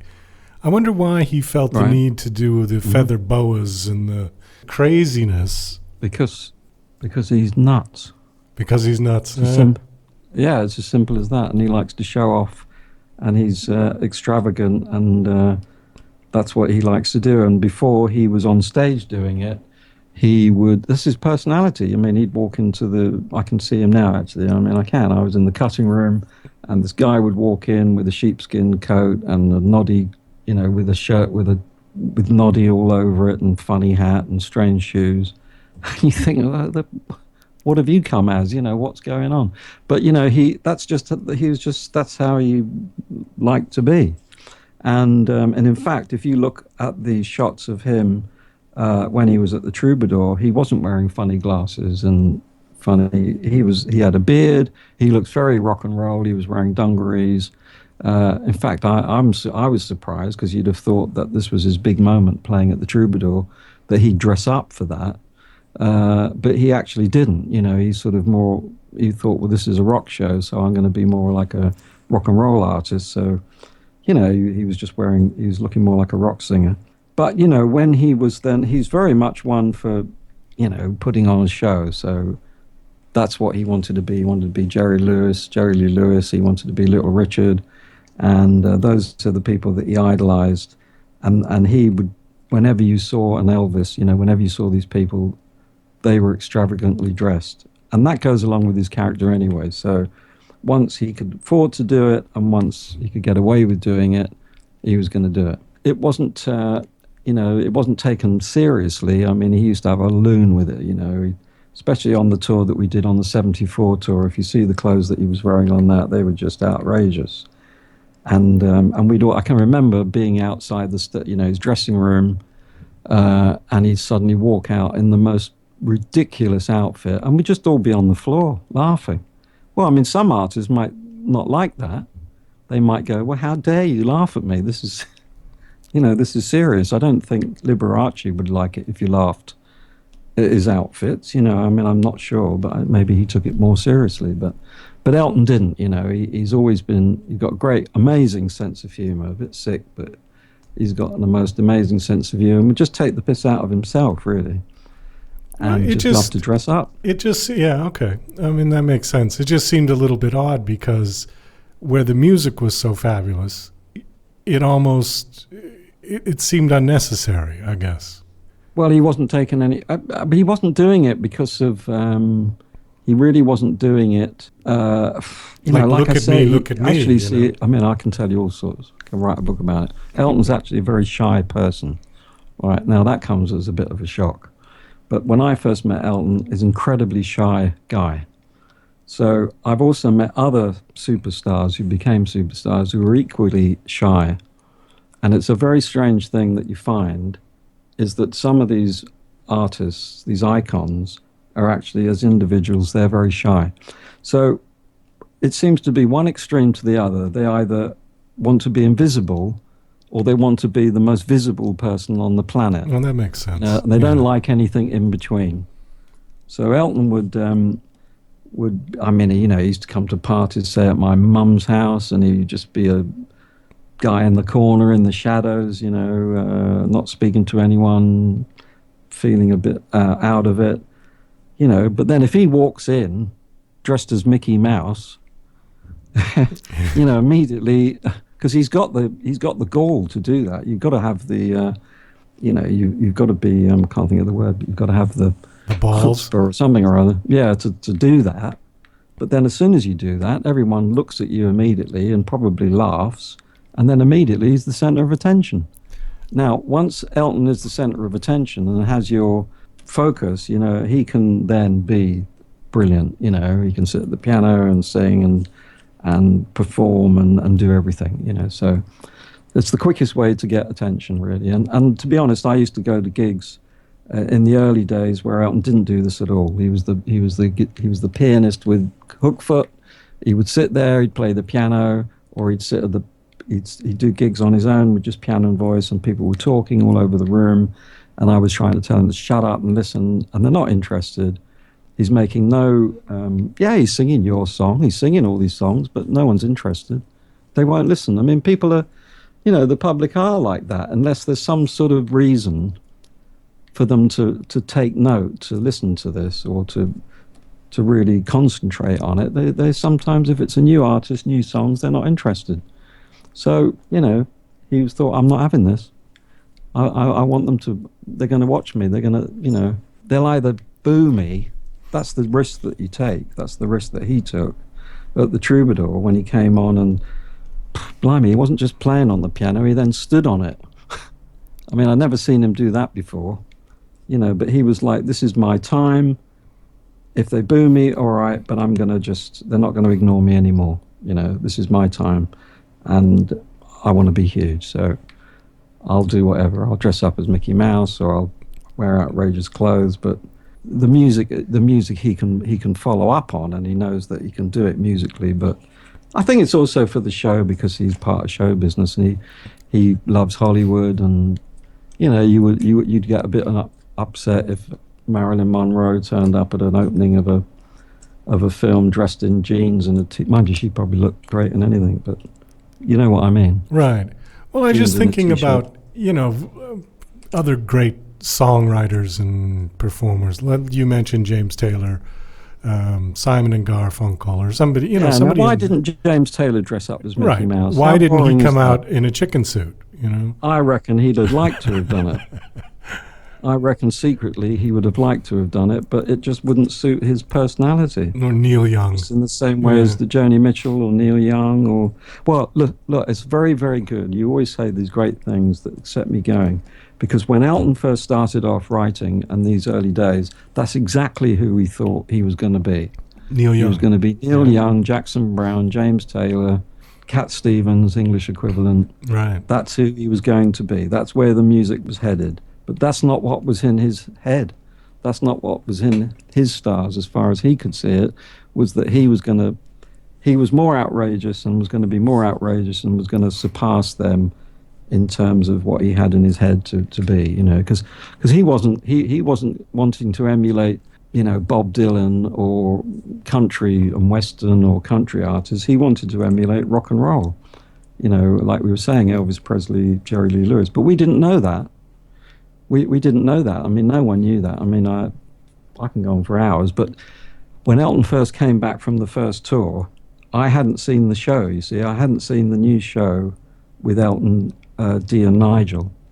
I'd heard about it. I'd heard about how they'd gone down a storm at the Troubadour. It was all going amazing. He's going to be huge. Anyway, I hadn't seen the show, so they booked, I might have booked it at a show at the Revolution Club in London, and it was a good crowd. And the three guys came on, and they started playing, and it was great, you know, it was good music, and I'd seen them rehearse. But then anyway, he started doing Burn Down the Mission, which is a big rock ballad. And then suddenly they get into this rock bit, and he kicked the stool away, you know, and he suddenly got up the stool, and he's got a tambourine in his hand, and he's walking around and strutting around the stage, and I couldn't look. I just thought, this is terrible. What is he doing? I mean, he looks stupid, you know, fat guy like him, whacking this tambourine against his bum. And I thought, well, I couldn't look. I definitely remember having my head in my hands. I just thought, wow, this isn't going to be good. And but at the same time, the audience started clapping, and suddenly the atmosphere in the room just changed, and people were getting into it. You know, and then he started doing a medley of rock and roll songs, you know, with a whole lot of shaking going on. And I don't know whether he got on top of the piano at that time, but actually, you see, he'd done all this stuff in the Long John Baldry band that I didn't know. You know, he'd done all these theatrics, playing the piano under the piano. You know, you get under the piano and play it. But I couldn't stand it. I couldn't bear to look to start with. But I just thought, well, everyone seems to be liking it, so fuck, he seems to be getting away with it, you know. And so that was the beginning of all this showmanship stuff. But we weren't ready for that. We found it very embarrassing to start with. I can imagine. And it wasn't what we imagined. But that's what took him from being folky Elton John, who only college students could appreciate, or highbrow music people could appreciate, to being full-blown pop star. Yeah, full-blown pop star, unbelievable. It's the clothes and the outrageous clothes and the outrageous antic, you know, and not taking himself too seriously, although he has done as well, you know. It's all him as a character. I mean, he's a if you know him at all, you know, and I did in those days. I never met anyone quite like him. He's completely unusual. The thing is, these days, I suppose more these days than back then, people would do crazy things like that in lieu of good music. Where Elton certainly wasn't, you know, the music was always first with Elton John. Now, you know, people can go out and do ridiculous things on stage and the music is shit and people will still scream and pay to see them. I can name all kinds of examples of that. But this is what was always sort of perplexing, but now I get why he did it. It was sort of like he didn't really need to. You know, the music was so good on its own, he could have come out in a black bag and just sat at the piano for 2 hours. Well, you say that, but he did come out in a black bag and everyone used to ignore him. I'm telling you, I used to be there. So you're saying that it was all those wild clothes and all of that got the attention and not the music? Well, it wasn't just the clothes; it was the whole show. Really, it was coming out and doing more of a show than just. He tried just singing the songs, and nothing happened. And nothing happened. And the thing is that I know other people that were pretty good songwriters at the time that were signed to Dick James, that were really good songwriters and really good singers, but weren't prepared to do any showmanship, and they're very sorry because they saw Elton and what he became, and they're just sorry that they didn't maybe try a little bit harder and be a little bit more. Because, you know, if you're asking, it's just the showmanship thing and it's just putting on show because, you know, if you're asking people to come out and spend money on a show, especially in America where they want to come out and have a good time, you know, that was the turning point, was going to America. And then when he'd be a little bit more out of himself, people reacting to it favorably in America. You know, in the South particularly, you know, they come out, a boiling hot day, not many clothes on, you know, it was hippie times. And they want to have a good time. They want to sing and stomp about and get up and clap. And Elton would will them to do that. He wants to put on a good show. As well as singing the songs, he also wants everyone to have a good time and get into it, you know, so. And his songs, you know, are capable of doing that. You know, he was writing songs like that, Saturday Night's All Right for Fighting and Crocodile Rock, you know, the pop songs. So he's not a James Taylor. James Taylor is a much more serious, you know, the songs are more serious, message songs. They're not, I don't know that James Taylor's ever written a Crocodile Rock. I don't think so. So it's different. Yeah, it's different, really. But Elton did that sort of music as well. You know, the that's right. Yeah. Well, he covers all those. That's why we're still talking about him. Right. Tumbleweed had some very serious songs on him. You know, and Honky Chateau and a lot of them. Someone Saved My Life Tonight. Yeah, absolutely. Okay, last Elton question. But then he also wrote "Who'd Be a Turkey at Christmas." Last Elton question, and then I want to get to Bad Company. Okay, do you have a favorite Elton John album?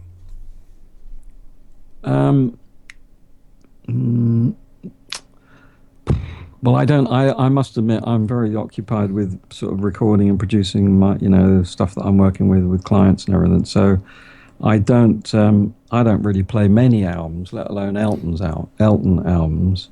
So if I had a favorite album, that's a good question. I don't know. I mean, I love the Elton album, the Elton John album with your song on it, and 60 Years On, and but I also and of course Yellow Brick Road, and I mean I think the thing is that's what Chris Rere's a bit pissed off about, because one way or another Elton's made a lot of albums that the albums, you can't say each album had 10 amazing songs on them, but each album had maybe 2 amazing songs on them. And when you've made sort of 30 albums and each one has got 1 or 2 amazing songs on them, now you're getting a pretty hefty list of great songs, you know. So, I mean, now that I'm managing Ultimate Elton, who does obviously all the hits, you know, it's great fun for me to go to, because I go to more of his gigs than I do the real Elton. So it's great, you know, it's great to go out there and see whole families, you know, in the audience loving all this stuff that I've been listening to for 50 years and know inside out. So, and it's yeah, I've just done a version of I've done a cover version of one of Elton's very early songs called Skyline Pigeon. Oh, I know that one. Yeah. You know, that not many people know, and it's just become. I used to cover that one, actually. Ah, right. Well, I'll have to send you this new version that I did. But so Empty Sky is a great album, but I haven't listened. I must admit, I don't know when the last time I heard an actual Elton track. Well, I was listening to Skyline Pigeon a lot because we did a cover of it. But I mean, Madman's a great album. Actually, Elton says that his favourite album is Captain Fantastic. Ah, yeah. Which is weird, because I'm not even sure I like that album. So that he reckons that's his favourite. What's the album that has the song Bullet in the Gun of Robert Ford? I can't tell you that. I'm not very good at... that's one of my favourite Elton songs that nobody knows. Yeah, it's a great song. Yeah. Yeah, it's a good song. I think it's on Captain Fantastic, or it might be on Don't Shoot Me. Well, it might be. I can't remember. Yeah, I can't remember what is on Captain Fantastic. That's it. I can't remember what is on each album. So, you know, you have to just look through the list, and then you think, wow, yeah, that was brilliant, and that's great. And okay. Goodbye, Yellow Brick Road. Goodbye, Elton. Let's hit on Bad Company. I just watched, not too long ago, a concert that they did. The original members, Paul Rodgers, Simon Kirke, and Mick Ralphs, the 3 remaining ones, like 2000, I think it was 2005 or something like this. Paul Rodgers seems to be getting better. He looks better. I think he's better looking than he was in the 70s. And his voice is better than it was in the 70s. I can't understand it. You know, while people, speaking of Elton, have, you know, dropped their songs down 3 or 4 keys, Paul Rodgers is better than he ever was. Yeah. Now, you worked with them. How did that happen? I don't know. I don't know. He's a lucky bugger, isn't he? Yeah. I think in the same way that, you know, people have longevity, it's in the genes or whatever it is. It must. In fact, it's weird. You weren't sitting at the table when I was talking to Paul with, because we were talking about that as well. That's really spooky. We were actually talking about that. About Paul Rodgers. Yeah. No, not about Paul Rodgers specifically, but how people's voices change as they get older, and because I was talking to Paul, who's the Elton guy. I mean, he still sings a lot of Elton songs in the same key that Elton sang them in, which is incredibly high, and they've gone down in pitch as he's got older. Right. And most people's voices, you know, go down in pitch, mine included, as you get older. So, but Paul Rodgers, I mean, well, he's lucky, you know, that's the thing. I guess it's, he's looked after his throat. I don't think he ever smoked. I don't remember him smoking when I was working with him. So he's obviously looked after. And the thing with Paul is he's such an amazing professional. You know, he's what I was talking about before, whereas these artists who want to be everything, he just wanted to be a great singer. He just wanted to be not a great singer, he wanted to be the greatest singer, in just the same way as Frank Sinatra or any of those great singers of that time. You know, they didn't want to be an arranger, they didn't want to be the songwriter, I didn't have to write the lyrics. I want to be the greatest singer, so I will make that my thing. And that's the thing with Paul Rodgers, you know, he just idolizes other singers, has studied them, loves them, and so, you know, wants to put across a song in the very best possible way, you know. and he is probably the greatest singer that I've worked with in those terms. You know, when you're the other side of the screen, you know, in the studio, and he's singing, and he's very sort of, you know, he would sing very live. You know, he'd often sing with the band. He's not interested particularly in dropping in. You know, a lot of singers today as well, I'll just do the one chorus and then you just copy and paste it. That's just absolute rubbish, you know. I mean, he would sing a song from start to finish, and if he messed up in the middle of it, start it again, I'll do it again. You know, because each vocal was a performance, and he was just astonishing, really. Astonishing singer with a great quality voice. I mean, there's not tons of depth to his voice. It was very sort of mid-range and highs, not like a big, deep voice, but also, you know, incredible at ad-libbing. But I mean, to work with him, you know, he's so professional. I mean, actually, you say about ad-libbing, he'd write down the ad-libs. He'd look at the words and then go, yeah, I'll say this here and I'll say that there. Right, run the tape, and then he'd do a performance, you know. So, I mean, I met him when Jimmy Page bought the studio, and obviously Paul Rodgers was, as you say, was part of Bad Company, which was signed to Swan Song. There's the connection. Okay, yeah. And so I think, yeah, Paul popped into the mill at some point, but then I got to work with him. And what was the first thing? Well, actually, I don't know whether I worked with him at the mill until later on, but I started working with him. I worked with him on his first solo album, Cut Loose, it was called. And so I used to go to his house and work with him in his own studio, and we just got on great. And I mean, it's great. Obviously, it's you know, it's great to work with someone that you just idolize what they do. And singing, I like to sing, so it's my favorite thing. So to work with someone like that, you know, that you're appreciating what they're coming up with is just the best thing ever, really. I mean, he wasn't the easiest. Sometimes could be a pretty difficult guy to work with. Well, actually, I never had a problem working with him, but you know, he could go off and be a little bit what's the word? Abrasive, but difficult, but totally brilliant. Absolutely. All right, last question, and this is not about anybody, but it's just about music in general. Mm-hmm. And try to keep your answer to 4 minutes or less if you can. All right. Because we want to have a nice ending, not just a cut-off ending. All right, I've got till 11 o'clock. It says 22:26 here. Oh, no, 11:30. Okay. 4 minutes, go. All right. Is there such a thing as a formula for a hit song? Formula for a hit song. For some reason, young singers, songwriters, like to think that if they write something that's completely different to something that's been written before, this is a good thing, and then, you know, because it's different, it'll be more popular.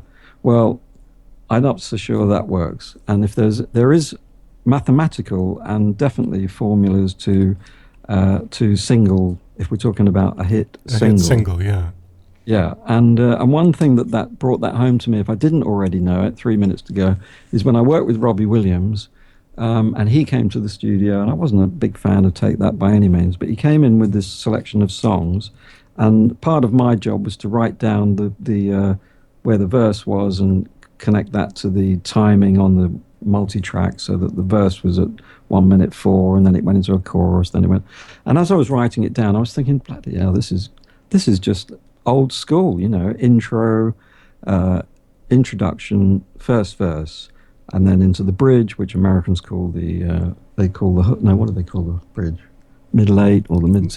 Anyway, the bit that links the verse to the chorus, we call in the UK the bridge, then it goes into the chorus, then you've got another verse, then you've got another bridge, then you've got another chorus, then it goes into the middle eight, which in America you call the bridge, and they just all followed the same formula and format. Well, the album that I'm talking about was the album that was called I've Been Expecting You, and it made Robbie Williams huge, absolutely massive. Every song, She's the One, all the songs on there were the Millennium song, you know, they're all massive. So one way or another, that formula seems to work, you know. I mean, you can do variations on it, but if you listen to probably the biggest artist on the planet at the moment is Ed Sheeran, and to be honest, his songs don't sound anything different to me in terms of formula than songs from the 60s and the 70s. Now, he's selling them in billions and billions at the moment. So one way or another, that formula seems to work.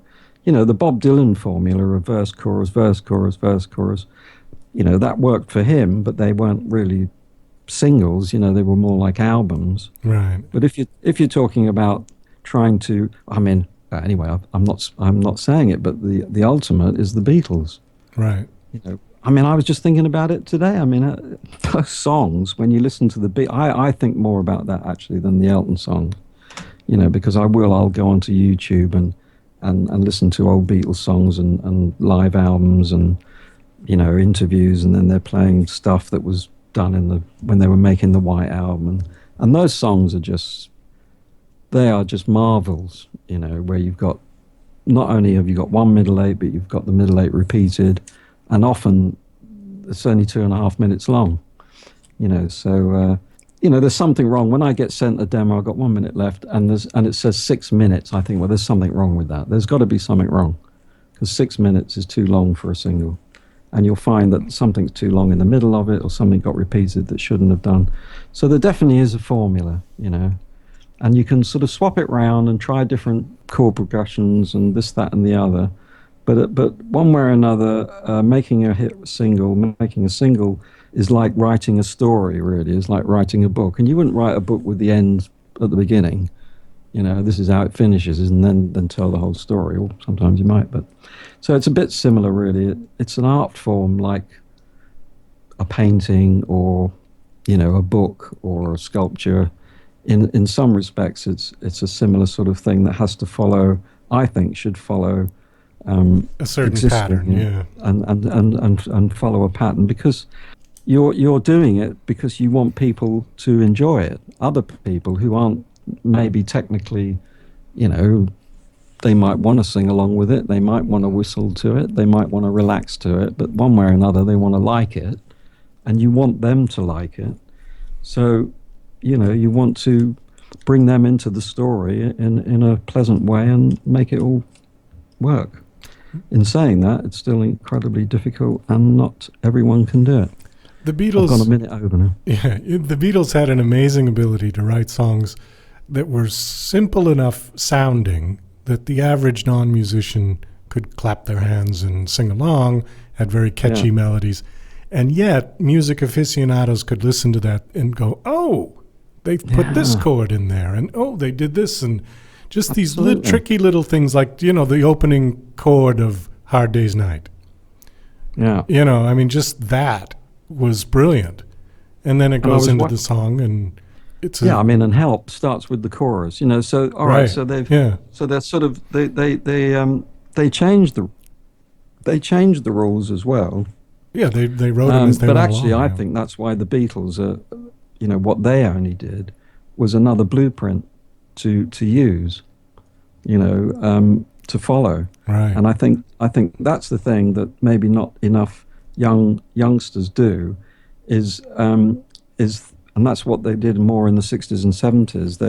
The Stones and the Beatles and people that we're talking about that we loved, James Taylor or Elton or whoever it is, they are following in the footsteps and paying homage to the music that they grew up loving. That's and improving it and improving on it where they could, but still giving it all its due praise, you know, by emulating it. And the Beatles did that beyond anything. I mean, I was just going to say that there was a YouTube of someone describing the something, you know, by George Harrison, yeah. Yeah, I mean, and he was playing it on the guitar, and you thought, bloody, that's complicated. You know, what he's playing there, and the way, when you see someone playing, I can't play it, but when you see this guy describing the chords, it's complicated. And they did have, you know, the luck of having George in the band, who was a very accomplished musician for his age, and was able to, you know, it's this mixture of these amazing talents in this band. But they took the formula to another level, really, which I think it's the same as classical music, and you know that classical music is copied and copied and copied, isn't it? Over hundreds of years. Yeah, true enough. You know, by orchestras, they might be doing different arrangements and different versions, and But one way or another, they're following in the footsteps of what went before all those years ago, and I think that's what more people are doing, and they are doing, and successfully. Ed Sheeran being a good example of it. Obviously, I should say, there's no chance that you say to Ed Sheeran, "What do you think of the Beatles?" and he said, "Oh, they're shit." There's no way that he's going to say that. You know that they're going to be probably his favourite band of all time. One would hope. Yeah. I'm pretty sure that would be the case. So. If he said that Kanye was his idol, I would probably burn his CD. Yeah. That's it, yeah.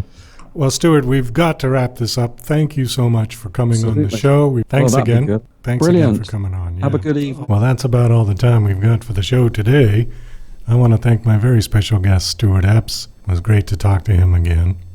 So many wonderful stories. This is Douglas Coleman saying goodbye.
When they'll tell you you've got to turn